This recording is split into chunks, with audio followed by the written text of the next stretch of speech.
All right, welcome back to Hour 2 of Researcher on a Mission Radio, ROAM. That's right. I hope you all enjoyed Mr. Daniel Brinkley, and now my co-host Johnny Webb is joining us for this second hour, and we are speaking to the surprise guest that I told you before we left for break. And this is Ernesto Ortiz, who wrote an amazing new book, which has just now hit all the bookshelves and as well as Amazon. And it is the Akashic Records, Sacred Exploration of Your Soul's Journey Within the Wisdom of the Collective Consciousness. And as you all heard in the recent weeks, and even this last hour, the importance of consciousness. Now, I know you're out there listening, primarily looking out for UFO shows or other stuff like that, but I'm sure you've noticed that every single one of the guests recently, ranging from the Honorable Paul Hellyer, former Defense Minister of Canada, to Dr. Stephen Greer, to even Jim Mars, to Paula Harris, Colin Andrews, and so many others, even Grant Cameron, have all picked up on the consciousness. And I've always been saying this, the scientists cannot separate the hard science from spirituality/consciousness, because consciousness is clearly the missing link. And Mr. Ortiz did an amazing job on really writing a very comprehensive book on the Akashic Records and the consciousness. And with that being said, it is a pleasure to bring Mr. Ortiz in. Ernesto Ortiz, welcome to the show. Thank you so very much. It's a real pleasure to be here with you and talk about consciousness or anything else for that matter with you and your radio listeners. So thank you so much for the opportunity. Oh, the honor's all ours. You've done an amazing job with your book. The reason why I waited a bit to have you on is so I can go through the book, and I honestly think it's a truly fascinating one, and everybody out there listening at the end of the interview will feel the same exact way and would love to get their hands on it. But before we dive into the book and ask you the main question of what are the Akashic Records, let's tell the listeners a little bit about yourself. What got you onto this path? Well, I think positive karma, really. It was never a conscious decision for me to say, I'm going to get into the exploration of the mind. I am going to get into the exploration of shamanic cultures from around the world, the exploration of consciousness and spirituality. It was really never a conscious choice. What happened is that I was fortunate enough to be born in a very well-to-do family in Mexico, and they own coffee plantations. So we spent all of our vacations at the ranch, the hacienda house. And right there, instead of gravitating to stay in the house with my cousins and learning how to play chess and how to be a proper little boy, I ran outside, kicked off my shoes, and I wanted to be with the workers. Now, with the workers, farm workers, I learned how to pick coffee, and they took me in at first, I guess, because I was the son of the landowner. But after that, they saw a genuine interest for what I was witnessing, and they took me in. So from the time I was 8, 9, 10 years old, I watched the folklore of this beautiful, delicious culture in Mexico, and it was rich in mysticism and shamanism. I didn't know what at that time what name to call it. I was just simply witnessing the man and the woman, the shaman of the tribe, so to speak, doing rituals and ceremonies, cleansing ceremonies with people. They were doing it to me as well. So my family were medical doctors and dentists and bankers and that sort of thing. So I was exposed to this duality of not only culture but belief systems. And for whatever reason, I truly embraced the what I was witnessing with these people. And I remember distinctly at age 12 when the shaman of the group was doing a cleansing ceremony with an egg on this woman. And when he finished and cracked the egg, what came out was black and dark like molasses. And at that particular moment, I said to myself, that is so cool that I want to learn how to do that. Now, I didn't know what that was, but I just knew that whatever I had witnessed at that moment and for the previous 4, 5, 6 years, that I wanted to learn how to do that. So what I did with that statement, that affirmation, is I open a door or a window within my own mind, my own consciousness, for the law of attraction to start playing out in my life. And what that means is that the conditions and circumstances, the right people, start showing up in my life for me to continue following that path. And so the path of diving into the mystery, into the unknown, has been always there for me. So, that's why I said that I never really made a conscious decision. It just simply happened. And the only thing that I have said is yes to life. I have never negated life, and whatever life presented and put in front of me, as long as I could learn it, assimilate it, and utilize it in my life, I go for it. So I have had countless experiences of mind expanding situations in which I have been able to deeply connect with the mysteries of the earth, the mysteries of the universe, the mysteries of all there is at the level and capacity that I have within myself. And the only thing that I have is turn around and share that with others. So that's what I do in my life. I want to comment on two things you said, which are very key. Just like you said, you didn't start out purposely looking for consciousness. It just it led you to that, and that is exactly the point that I was making earlier with all these UFO researchers. Grant Cameron, take him for instance, from 1975 to 2013, he was nothing but hard evidence, paper files linking White House and presidents to UFOs.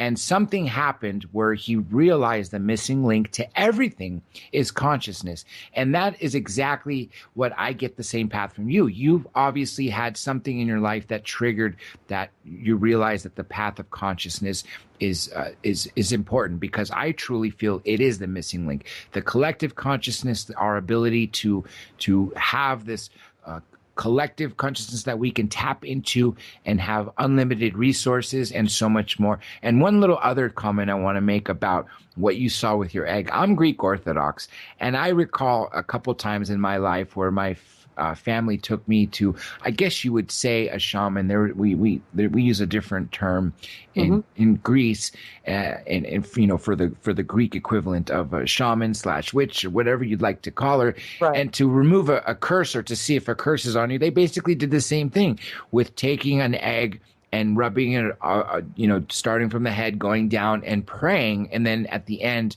breaking it open. And if it was dark, then you apparently had something on you, versus if it was clear. So I love that you mentioned that, because I can completely relate.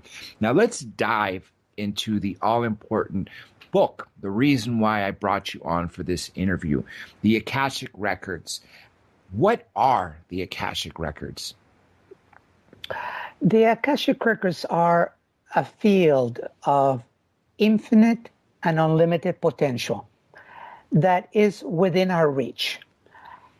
This field has been accessed by many mystics and psychics from all over the world. Here in the United States, we know about Edgar Cayce as being a prophet that used the Akashic Records with his psychic abilities to connect into this field and obtain information for his healing cures.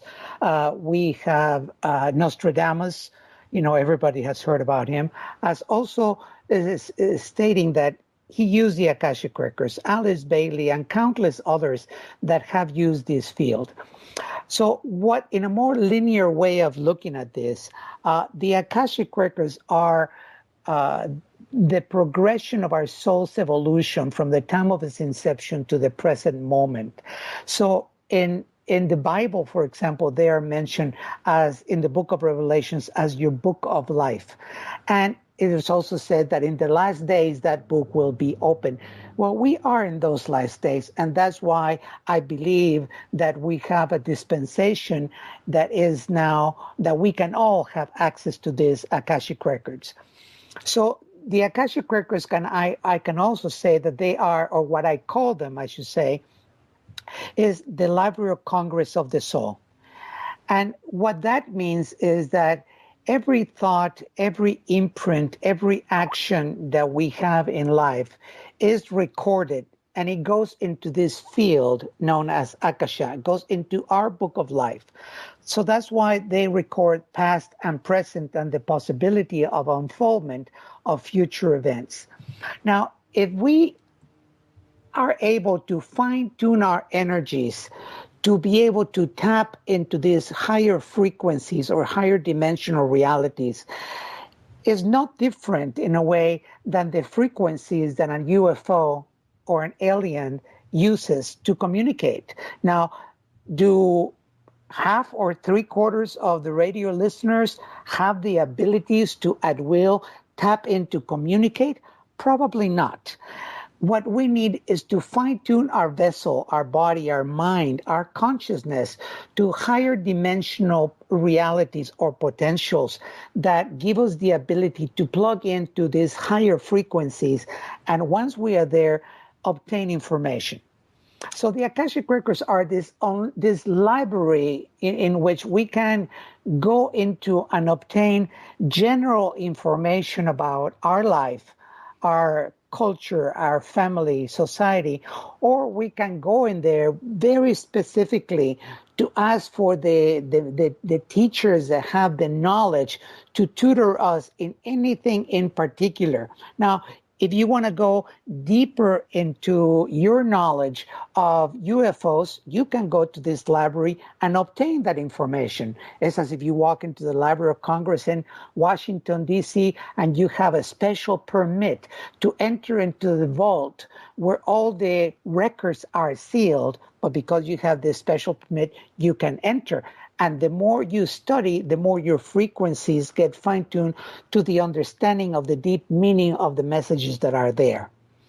So this is just a field, basically, that gives us the opportunity, if we know and learn how to fine-tune, to get to the root cause of anything in our life that we need and want to know, but at the same time, bring greater amount of knowledge to everything that we do in life. So if you're a musician, you can ask for the master musicians.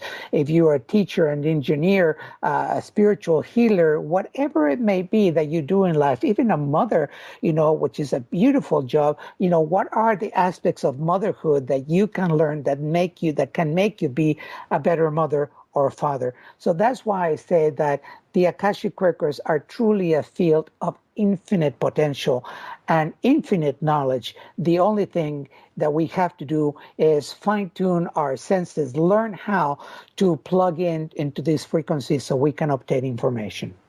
I'm glad you mentioned tutors because in the UFO link, because like you said, really, this is the global library, whether it be interdimensional, extraterrestrial, our past lives to our ancestors from thousands of years ago to even people that we have loved and then have passed on. And you're absolutely right. And that's what I firmly believe, that we can access these tutors.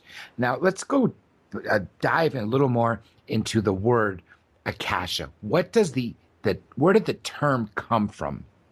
Akasha is a Sanskrit word that means primary or primordial substance.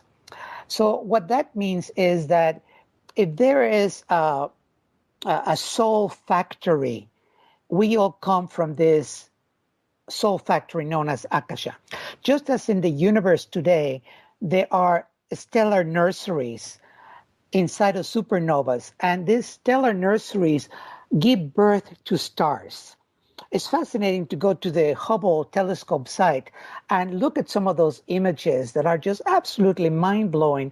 And you can see some of these supernovas, the stellar nurserings, giving birth to stars. The photographs are outstanding.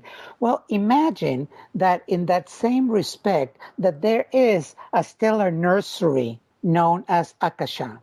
And that particular one is the one that is giving birth to souls.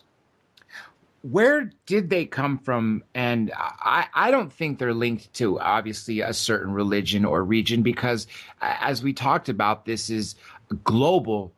This is obviously global and universal for that matter. But who was it that essentially stumbled on them?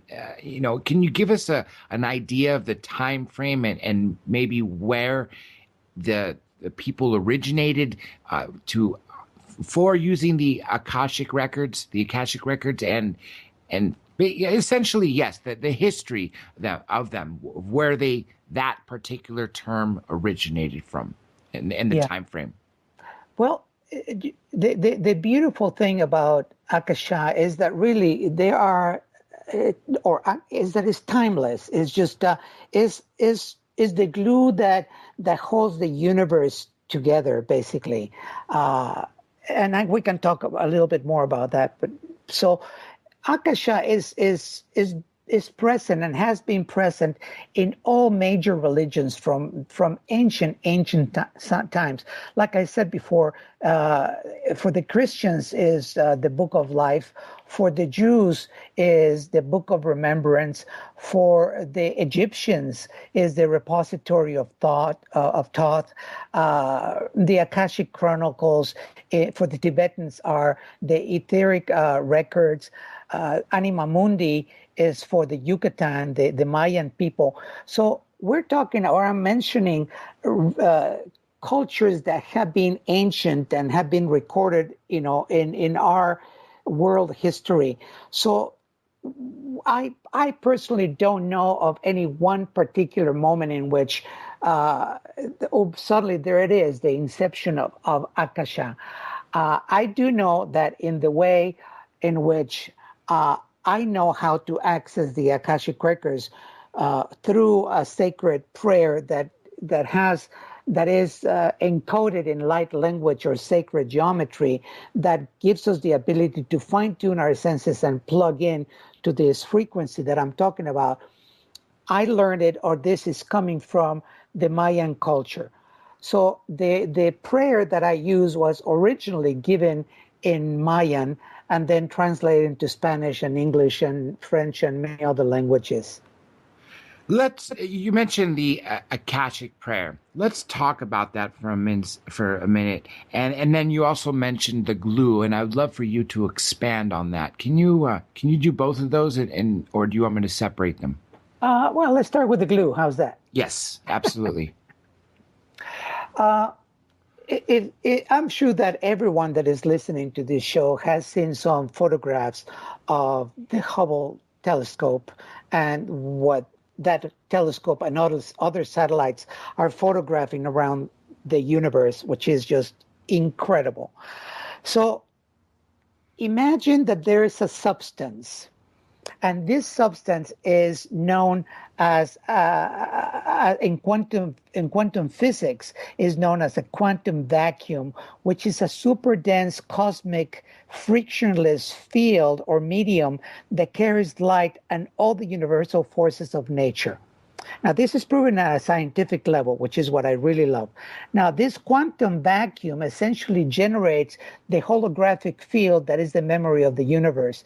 So it consists of subtle fluctuating energies from which all things arise or are forms.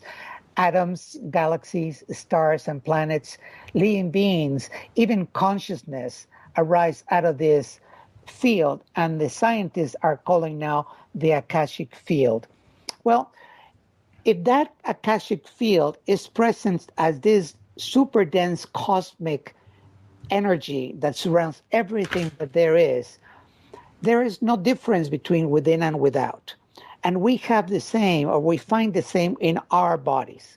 So to have a more clear understanding of this, imagine connective tissue. Connective tissue inside of our physical body is what holds or surrounds, wraps around from the tiniest of cells to the largest of bones. If suddenly all of the connective tissue was taken out of our physical body, our body will collapse because it would have nothing to hold it together. So all the bones, all the organs, everything just simply collapse. In the same way, imagine that Akasha is this dense field, is this connective tissue that holds the universe together as it is. So if that substance was removed out of the universe, all of the planets, all the supernovas, all the galaxies will simply collapse.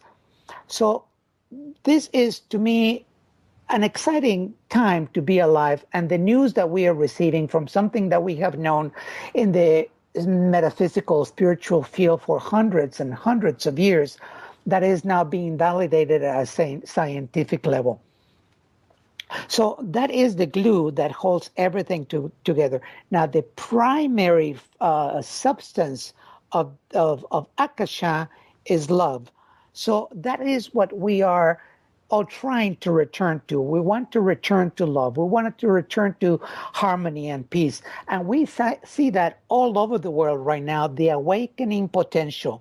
And you mentioned that at the beginning of the show, how many scientists are getting to the point of saying science work is definitely there, but there's that one missing link.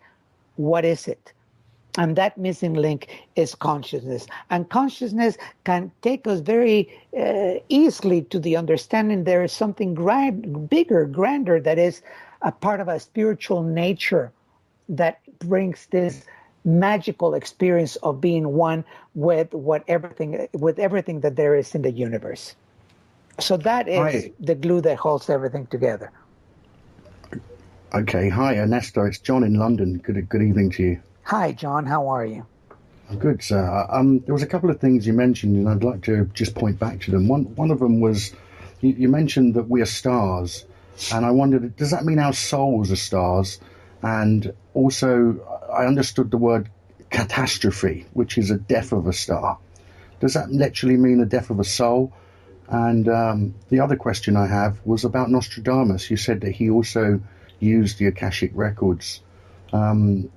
But I found with Nostradamus's quatrains, they were generally in a fear state rather than a love state. Can you define any of that for us? Well, that's a lot of questions in one, but let me just briefly mention about Nostradamus, John.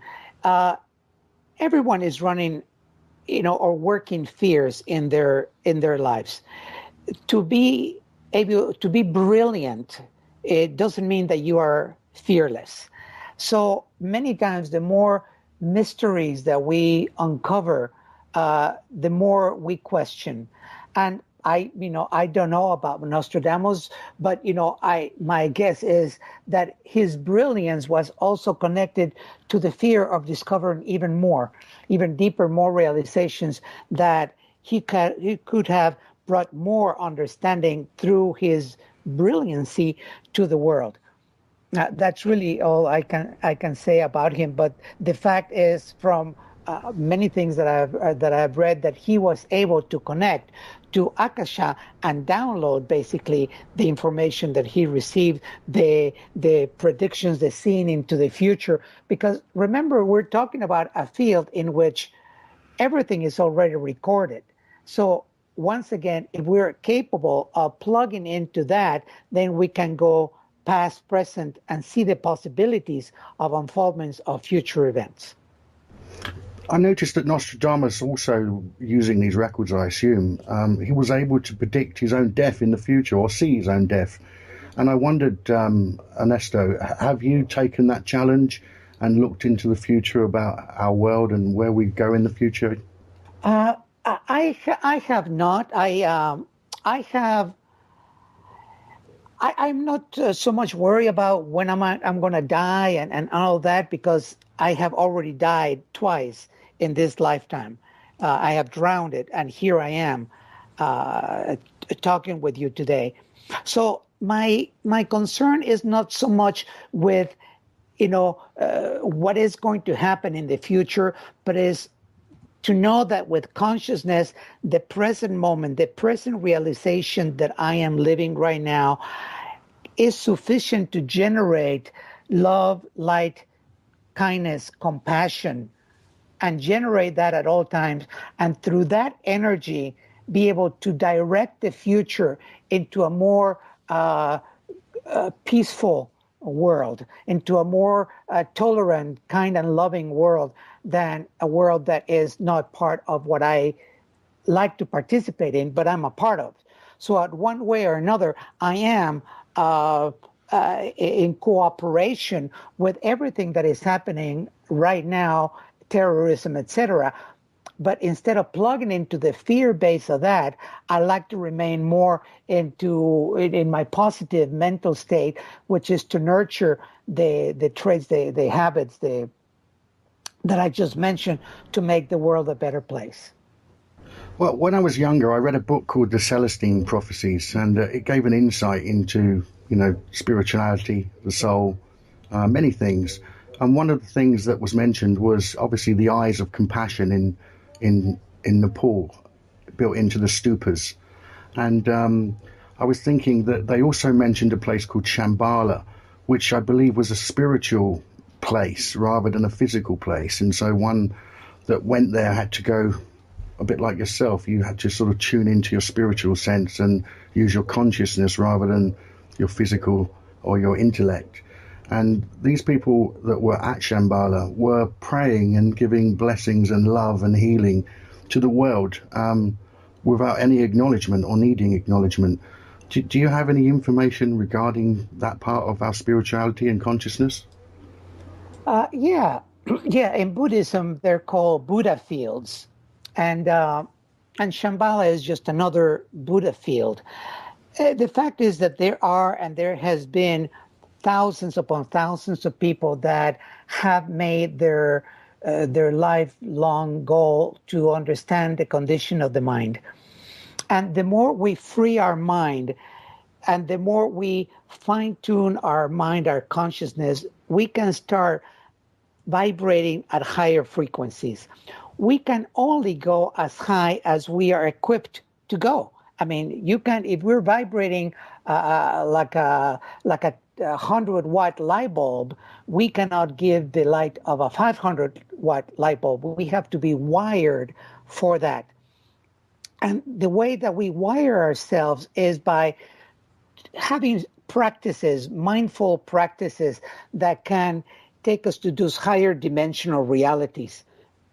And yes, there are Buddha fields. Shambhala is a place in the etheric realms, so it's not a physical plane, where there are countless Buddhas, saints, bodhisattvas, individuals that have made their transition from this earth plane to higher dimensional realities.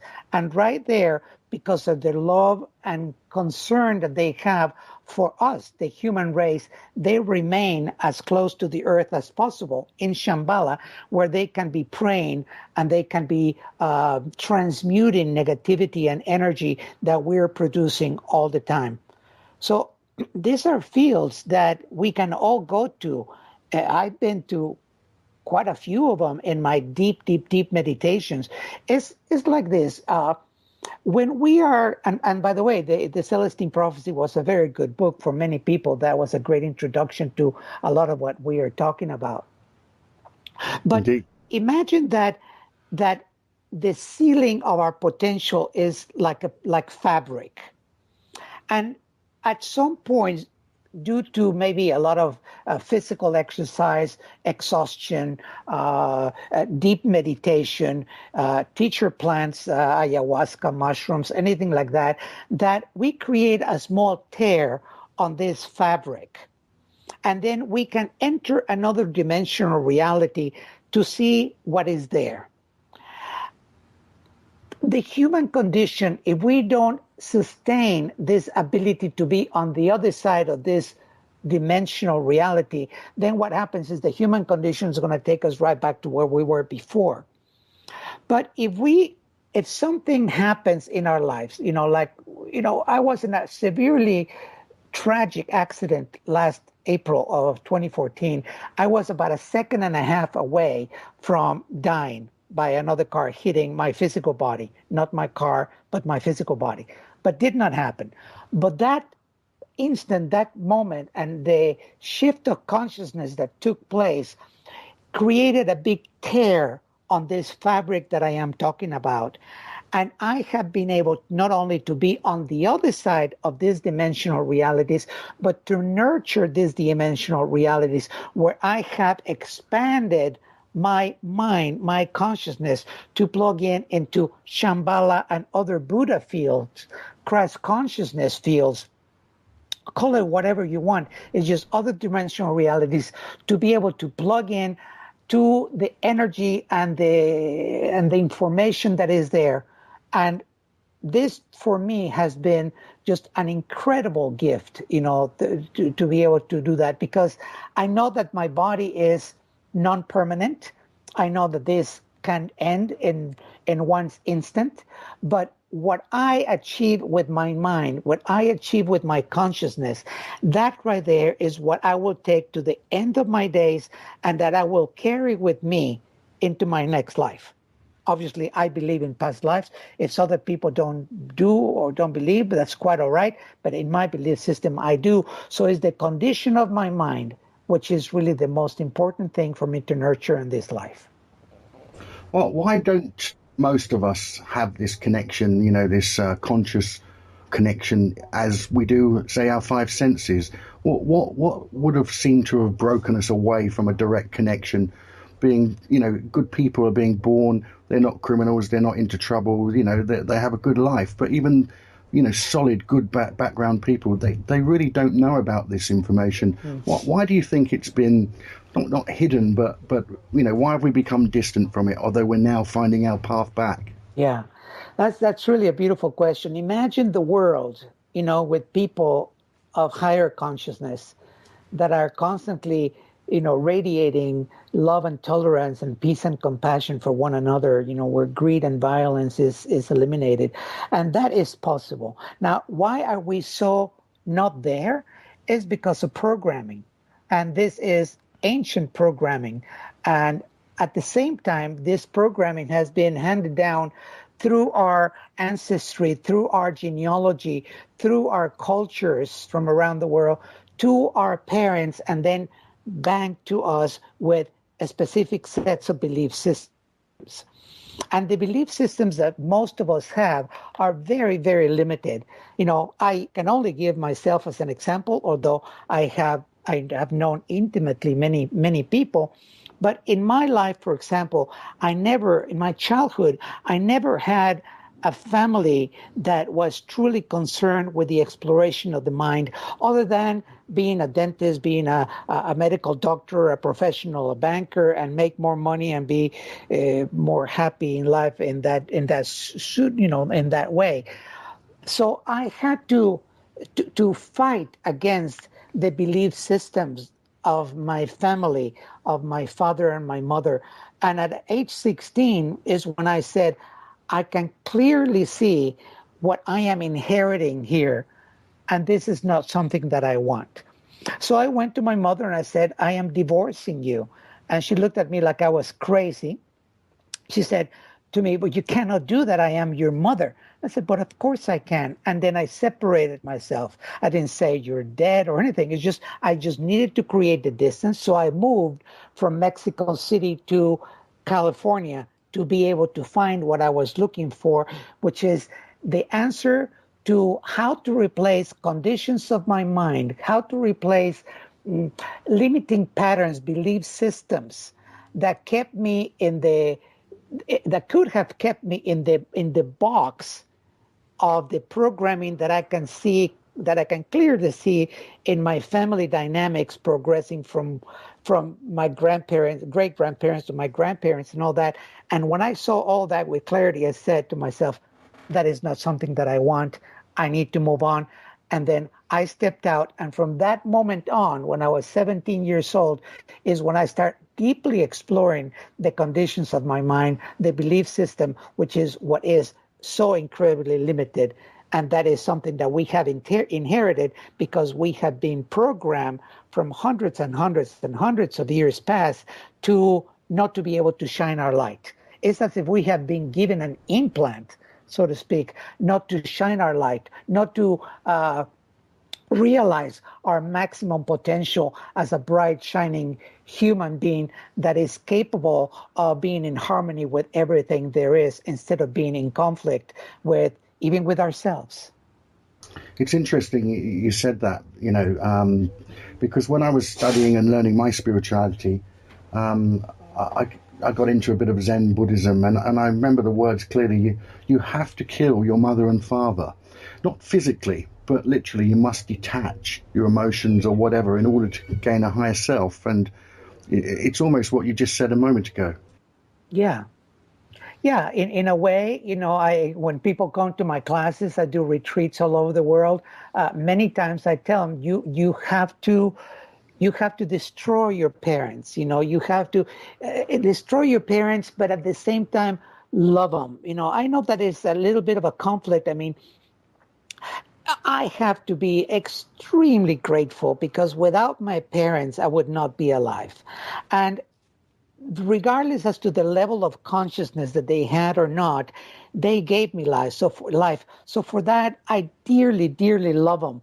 But what I don't buy into is their way of being, their belief systems, and that is what needs to be destroyed. So let's just make it super clear for everyone that is listening here that no, you do not have to go and destroy physically your parents. You have to love them and be grateful because they are giving you the life that gives you the ability to be here today. And with consciousness, with kindness and love in your heart, say, what I don't buy, what I need to destroy is the belief system that I inherited from them so I can find my own freedom and create a belief system that now will support and sustain my ability to continue navigating this life in the way that I choose to, and not with a pre-programmed idea that they have given me. A while ago, you mentioned your death experience, and this is total synchronicity because hour one, right before you came on, Daniel Brinkley talked about that he was a very violent person, mean person. He was in the Marines, and then he had his two near-death experiences. One of them where he died for 28 minutes, as all the listeners have heard already. And the second time, again, where he had died, related to his first, which was a lightning strike. And the second, his heart stopped during a surgery. And because of that, he said, when he saw the other side, he realized several things. First, that we never die, and because we've never left heaven to begin with, we're always there. And he also said the fear that everyone has is totally unfounded, because there is no fear of death because we don't die. And again, by having this experience, he too went exactly on the path that you did, and his consciousness was awakened by having such an experience. So my question to you is, for those people who obviously don't want to play with death and need to have a near-death experience to open their consciousness and to be able to tap into this global collective consciousness, so that we can and maybe have some of our tutors or sentient beings that helping us, guides, what can they do? Do you need any psychic powers of your own, or is there something that people out there listening can do for themselves to unlock this ability? Can you hear me okay, John? Of course, absolutely. Because your volume has dropped considerably, so it was very, very difficult to hear everything that you said.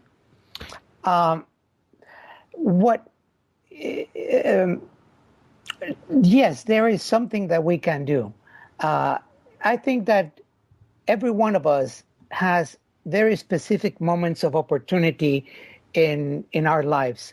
And the moment of opportunity is the moment of awakening to something new. There's that old saying that when the student is ready, the teacher appears. And that is so true. because what we can do is we have a map, and the map is written in many different languages, given to us by many different teachers as to how to best plug in into our own nature and to navigate the levels of our consciousness, our subconscious mind, to be able to tap into higher dimensional realities. We're talking about my book, The Akashic Records. And in this particular case, I do give in the book a complete and total recipe, a formula to use the sacred prayer that I mentioned before. We talked about it a little bit. And what the sacred prayer does is fine-tunes you to be able to listen to a station. It's no different than the radio here. If we have an old-fashioned radio, one button is the volume and the other one is the station control. In order to listen to 105.7 radio station, we have to turn the dial and get there. If we're a 101.2, we're not going to be able to hear 101.7.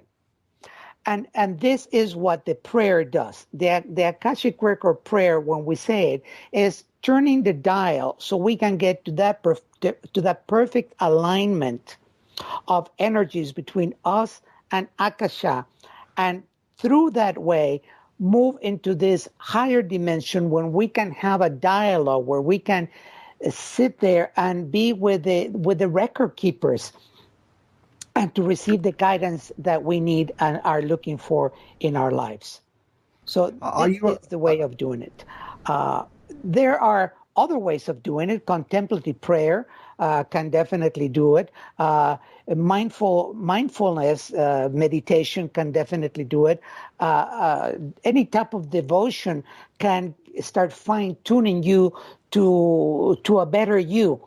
But if we really want to get to that higher dimension, that higher inner potential, to me, the best formula is the Akashic Records. For myself, as a Christian generally, following my family's line of understandings, my mum taught me that as a Christian, what one does is to ask for forgiveness of sin, because we're born into sin. And once we ask for forgiveness or we repent our sin, which is very simple, dear Lord Jesus, I repent all my sins, known and unknown, and I ask in its place to be filled with the Holy Spirit. Is that a similar understanding from your Akashic Records point of view to how Jesus was explaining and the Bible explains how we can attain the higher knowledge? Well, first of all, I would like to say that you mentioned the original sin. We're born with the original sin. And I was a Catholic, growing up as a child. I even thought I was going to be a monk. I was going to become a priest. But anyway, that to me is something that I ask, and I just could not conceive how we could all be born already imprinted with the label of a sinner. So the original sin is an erroneous belief. It's a wrong belief that exists in the minds of many, many people, and exists in the minds of all Christians, Catholics, unless you get to the point of liberating yourself from that. And that right there is a lie, So we are not born with an original sin. And we all come with a spark of divinity. Everything that is alive has that spark of divinity. So how can we be a son or daughter of God, as Christians also call it, but at the same time be a sinner? It just doesn't really compute. So yeah, forgiveness is an essential requirement. If we have regrets, it's like drinking poison and thinking that drinking poison is going to kill the other person, when in reality is killing you.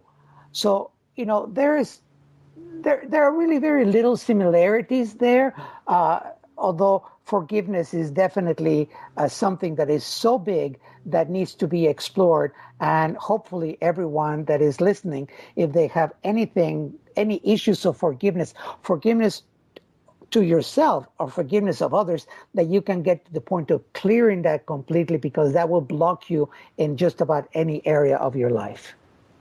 We have about 20 some minutes left. And I know literally we're definitely going to have to do this again, because we can go on for tens of hours. And I know we'd still run out of time. And I want to change the focus to specifically things about your book and the benefits of everything that we've talked about.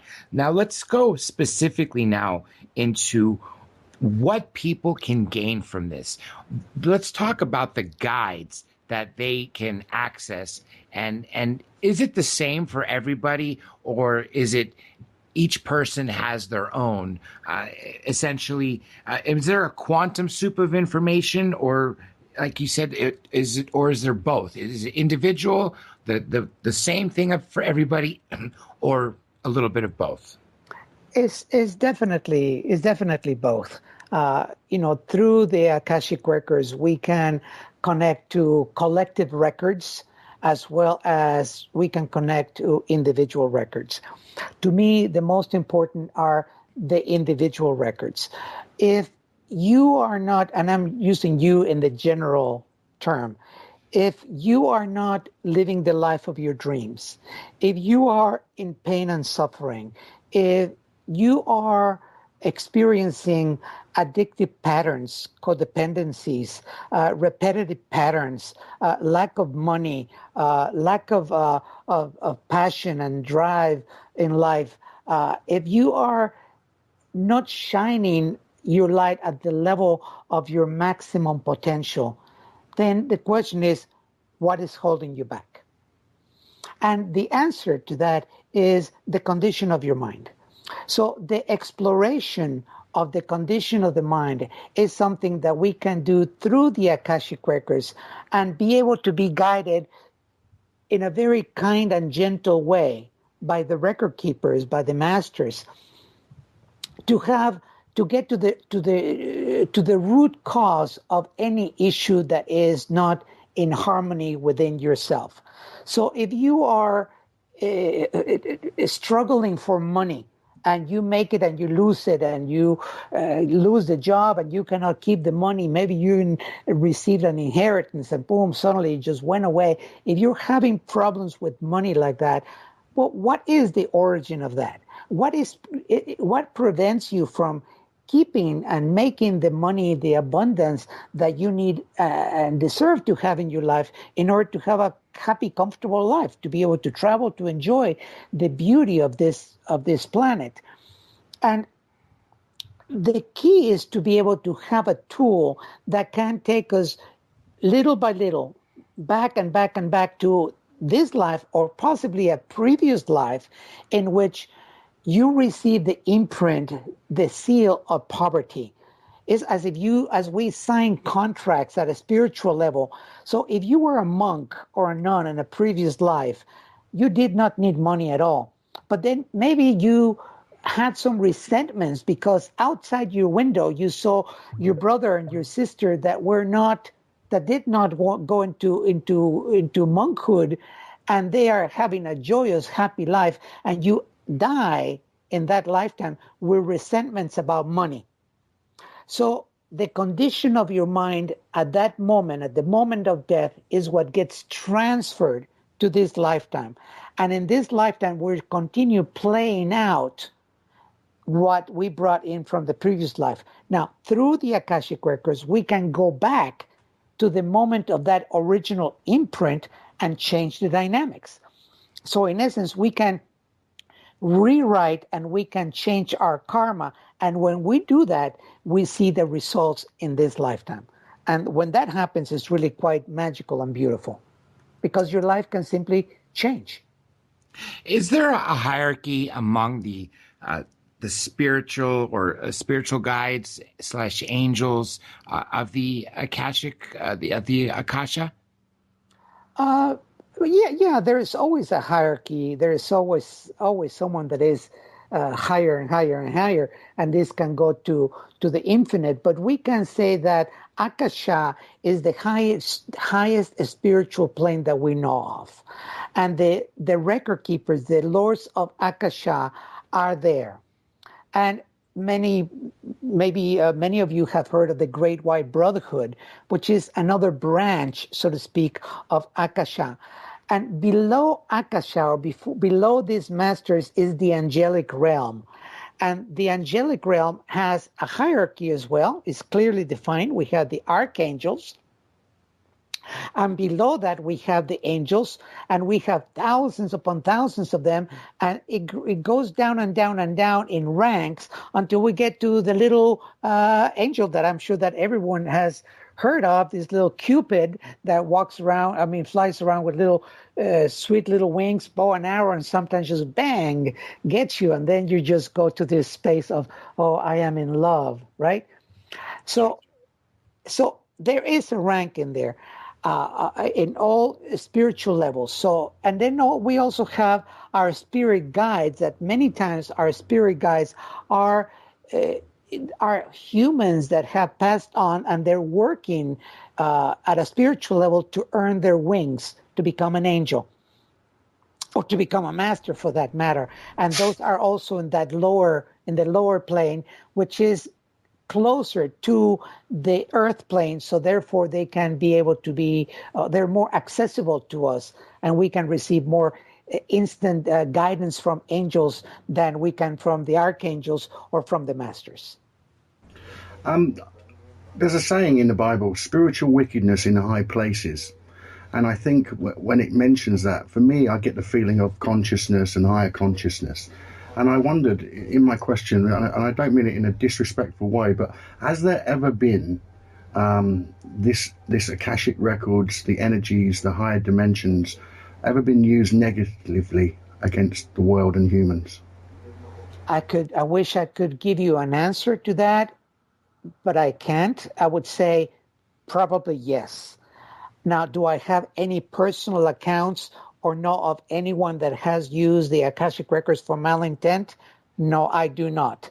But I do know that we live in this world where everything is possible, and the battle of light and darkness is there, present, is right before us. So that's why I said probably yes. Sorry, John, just Dr. J, one last question I have is, if you, on this life, because you mentioned you believe in reincarnation, and my understanding is that if in this life we're able to attain this higher knowledge, this higher consciousness, the Akashic Records, and utilize it, would we then, when we die, have to return again? Or would we have attained a nirvana or a spiritual highness that we don't have to come back? And the real question is, why do we die and come back? Well, it's the law of karma, basically. You know, we are here. I mean, I believe that I have lived hundreds of lives. So I have been a beggar, a king, a queen, a prostitute, a doctor, a saint. I mean, I have been everything. This right here is the sum total of all of my lifetimes. So this is the one that is really, really, really important.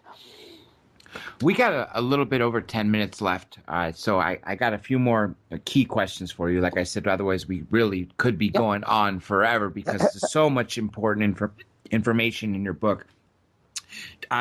What are the skills or attributes that I would need, and any listener out there would need, before embarking on such a study?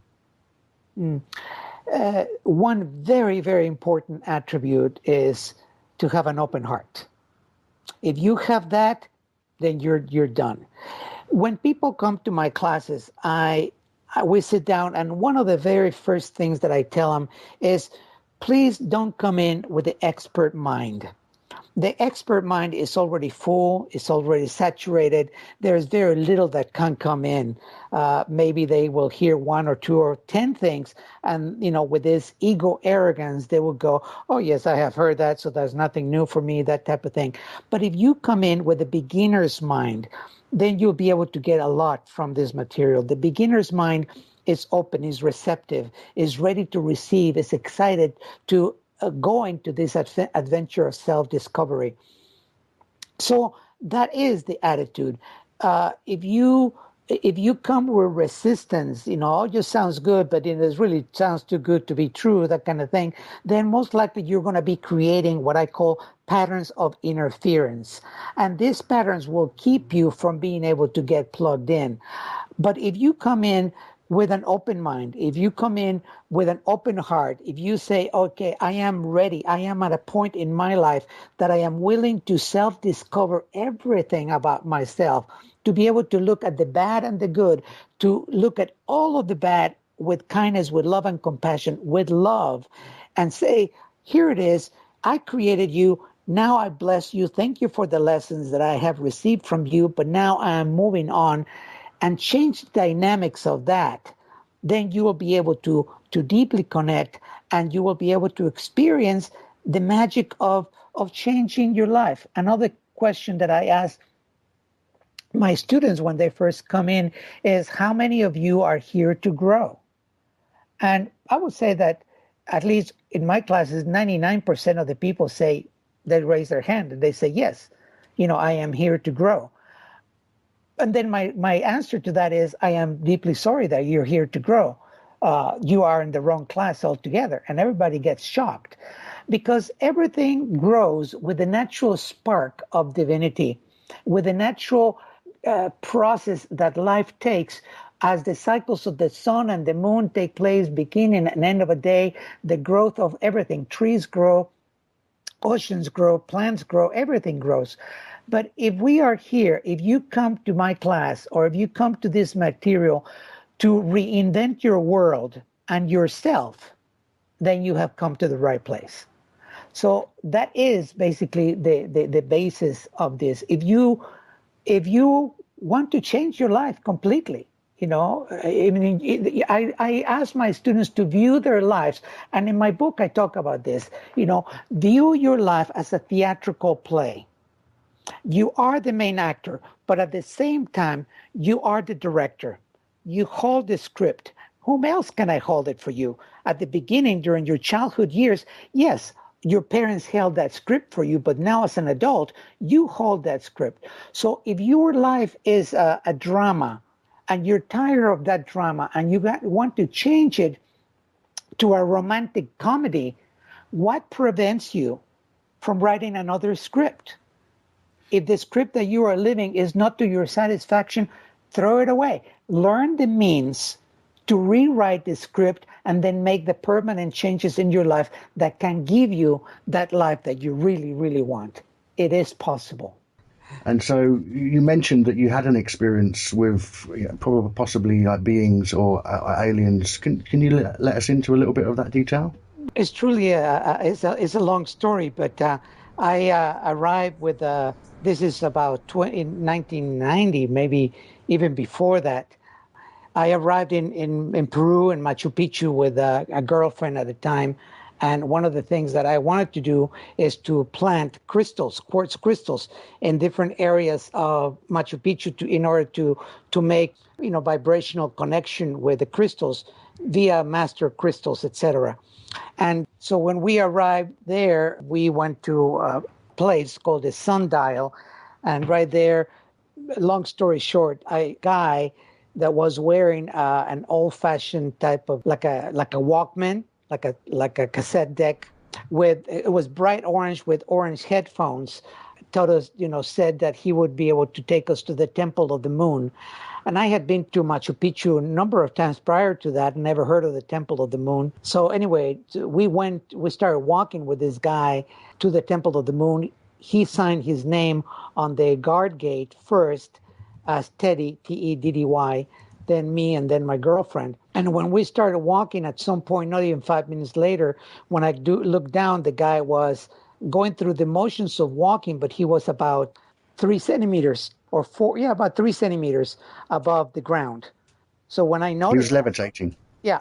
When I noticed that, I simply stopped and I told my girlfriend, and when she looked, the guy turned around and looked at us and he said, "Are you okay with this?" And we both went, "Yeah." So we continued walking. We got to the Temple of the Moon, and after an exchange of some fruit and a granola bar, he said, "I'll be right back," and he disappeared into the bushes. I thought he was going to go to the bathroom, but he never came back. So inside of the Temple of the Moon, I figure, okay, this will be a perfect place to plant one of my crystals. And I saw a hole way up on top. So I climbed. I was going to throw the crystal inside, but I saw something orange glowing inside. So I asked my friend Barbara to give me my flute because I was afraid to put my hand in there. And what came out was a big, ripe, beautiful orange, a fruit orange. And so that was a little bit of a mind-blowing experience because there was nothing around. There was nothing around that indicated human activity. Maybe some old banana peels and that's it, but nothing fresh. So we ate the fruit after a while, and years later, when I was doing some healing work and in the Bahamas with 4 other friends of mine, one of the guys said, "I feel something pulsating orange in your stomach." And when he said that, I immediately connected to this energy of this guy. Now, when we were walking, I took 3 photographs of the guy ahead of me. He was always about 10 meters in front of us. And when we came back and I signed my name in, his name was not on the list. When we came back to the U.S., I developed my film. This is in the days of film. And the pictures turned out really, really good, but with no guy walking in front of us. So he was a spiritual being. Yeah, it's just very unusual, the whole thing, But that is the essence. There's many details that I'm omitting, but that is the essence of what happened. Yeah. I'm going to ask a double question. First, when you are, many people talk about altered states, whether it be theta or the awakened state alpha to the deep state of delta. Do you have to be in an altered state? Even if you're like delta, for instance, would be a deep hypnosis to access the Akashic records. And then the second question among those is when you're accessing them, why is it so important to ask the questions in a certain way? And can you tell us about the way you need to ask the questions? Okay. No, you don't need to be in any particular mental state, an altered mental state. In fact, the Akashic Records is conscious work. And with consciousness is how we can make the changes. So we do say the prayer with a specific formula. You learn a system basically. So it's not just like opening the book and reading the prayer and suddenly bang, there it is. 15 minutes later, your life has changed. Not at all. We have to build. We are the architects. We are the inner explorers of our own consciousness and mind. And that what we have created, we have to recreate if we want something else. So by following the formula and opening the Akashic Records, we do create a higher vibrational frequency that creates a mild outer state of consciousness, but not one that is going to take you to a deep mediumship level or to a psychic level or anything like that. It's just a way of consciously communicate with these higher frequencies and being able to receive the information and then use it for our own good. Why is so important to ask questions in a specific way? Yes. Because a spirit is quite frankly not attached to the progress of your soul's evolution. They want to see you shine your light. They want you to get to the point of being completely reunited with divinity, with all there is, with the universe, to enter one of those Buddha or Christ fields that we were talking about earlier. But if it's going to take you 1 or 10 lifetimes, they are not attached. So the questioning, I call it the art of questioning in my book, and that's what I teach. Through the art of questioning, we can start asking the right questions. If you suffer, if you have the inability to keep a loving relationship intact, to sustain it, to maintain it, to nurture it, and you just, go from one relationship to the other, simply asking, well, why are my relationship not working? It's not going to give you the right answers. But by formulating the question, and not so much the why, but the how, when, and where. What were the conditions present in my life that caused me to have not to have successful relationships? It will be a more of a better way to formulating that question. And out of the answers that you get, you can pluck specific keywords to formulate deeper questions or other questions that can take you deeper into the understanding as to the root cause of that condition that is keeping you from having successful, loving relationships alive in your life. We got about 3 minutes left or so, and I'm going to ask one question and then finally the most important question. How can we make sure that the guides or teachers or whoever we're accessing on the other side is trustworthy? Well, if you follow the very, very specific formula that I give in my book, if you follow the prayer and you say it exactly in the way that is given, that not only gives you the protection that you need in the energetic field of protection that you need, but also gives you the ability to go from the lower level, which is exactly where we are, as if we're entering an elevator and only has one button, which is the top house, the penthouse, and that is exactly where you land.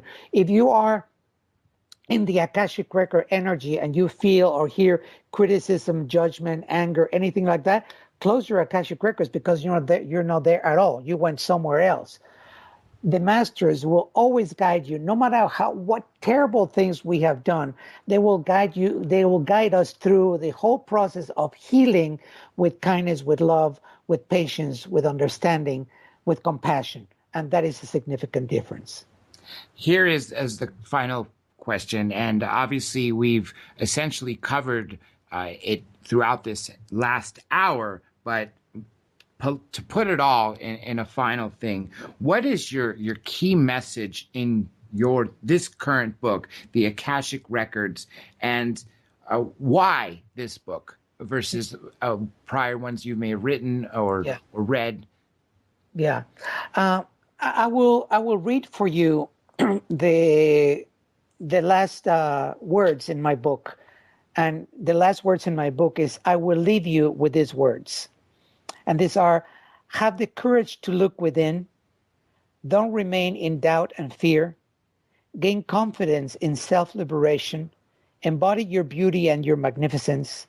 Be happy and share it with the world. Don't be afraid to love, because at the end, that is all that matters. Mr. Ortiz, it has honestly been an amazing interview. I just want to give you one opportunity to tell everybody out there where they can find you, more information about you, and of course, where they can purchase your book. Thank you, Dr. J. My book is the Akashic Records. That's AKASHIC Records.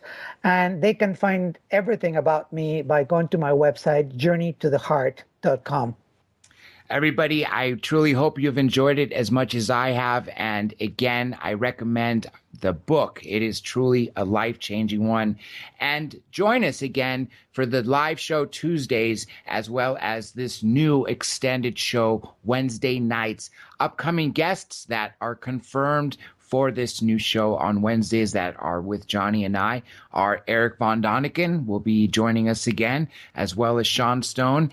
And even though the Honorable Paul Hellyer was on recently, he will be back. And of course, I know you're going to enjoy Sean Stone because he is the son of Oliver Stone. With that being said, this is Dr. J, Rome Radio, with my co-host live in London, Johnny Webb. Be sure and check out the site, Dr. J Radio Live, drjradiolive.com. Also, our YouTube channel where you will find all these shows archived going from now to in reverse order. So the newest ones are currently being uploaded to the ones from 2 years ago will be the last to be uploaded. And Facebook, Twitter, Instagram, even Flickr and Tumblr all have the same account name, DRJ Radio Live, as well as the website where you can stream live. This is Dr. J again on Dark Matter, exclusively for Rome Radio. Special thanks to Keith Rowland and, of course, Art Bell. Dr. J, signing off.